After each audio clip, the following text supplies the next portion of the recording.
Hebrew language does not have a word for spiritual. Why is that? Because everything is spiritual.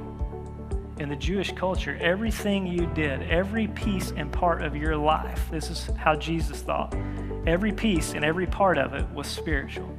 There was no distinction, there was no dichotomy, there was no dualism, there was no separation or divide in thinking. It wasn't like one part of my life is spiritual and this over here, this is secular, so it's not. It's everything that I did. And the way of my life, the way of Jesus and the way of my life is just spiritual.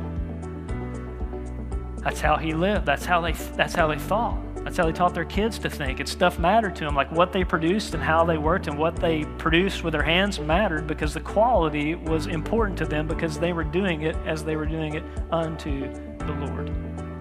And meals became holy because they were spending time with one another, sitting around a table and eating, and it was spiritual because they did that. And they were spending time with their kids and they were teaching their kids, and they were just spiritual because they were hanging out, fishing together. I don't know.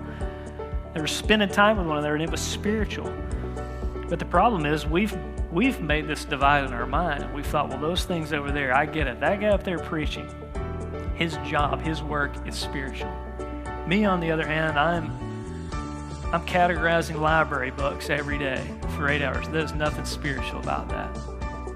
And we begin to think in categories, and we say, well, the missionary, the one that got sent overseas, I get it. They got a call in their life. They're doing good work. Like, that's godly work. And we diminish the role that we're in, that God's put us in, and the work that God's given us to do, and the things that he's placed in front of us, and the people that are around us, and the ideas that he's placed in your head and in your heart that he wants you to do. And you begin to categorize that and say, well, what they do is spiritual, and what I'm doing over here, it's not that spiritual. And we disconnect from the reality of God being present in every part of our world.